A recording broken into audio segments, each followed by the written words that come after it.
સાતમા અધ્યાયનો સાર. જ્ઞાનયોગ જાણ્યા પછી આ લોકમાં બીજું વિશેષ જાણવા જેવું બાકી રહેતું નથી. હજારો મનુષ્યોમાં કોઈ જ મને સત્યરૂપે જાણે છે. સમગ્ર જગતનો ઉત્પન્ન કરતા ને સંહાર કરતા હું જ છું. હે ધનંજય, આ સર્વ જગત માળાના મણકાઓના સમૂહ પેઠે મારામાં પરોવાયેલું છે. મારી આ ગુણની દૈવી માયા ઓળંગવી મુશ્કેલ છે. જેઓ મારે જ શરણે આવે છે તેઓ આ માયાને ઓળંગી શકે છે.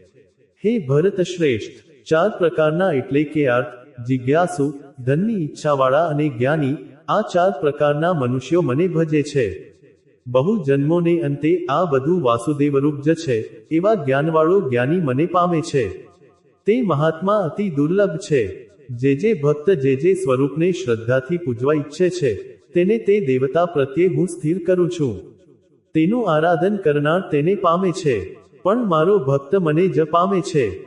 ભવિષ્યકાળના ભૂતોને પ્રાણીઓને હું જાણું છું, પરંતુ મને કોઈ જાણતો નથી. હે ભરતવંશી, ઈચ્છા અને દ્વેપને લીધે સર્વ પ્રાણીઓ સૃષ્ટિમાં અત્યંત મોહ પામે છે. તો પણ જે પુણ્યશાળી જીવાત્માઓનું પાપ નાશ પામ્યું હોય છે તેઓ રાગદ્વેષના મોહથી છૂટી નિરંતર મને એટલે કે પરમાત્માને જ ભજે છે. જે મનુષ્ય મારા સચ્ચિદાનંદ સ્વરૂપને જાણે છે તે મારામાં પોતાને સ્થિર કરે છે. અંત સમયે પણ તે મારામાં જ સ્થિર હોય છે અને મૃત્યુ પછી મને જ પામે છે. જય શ્રી કૃષ્ણ.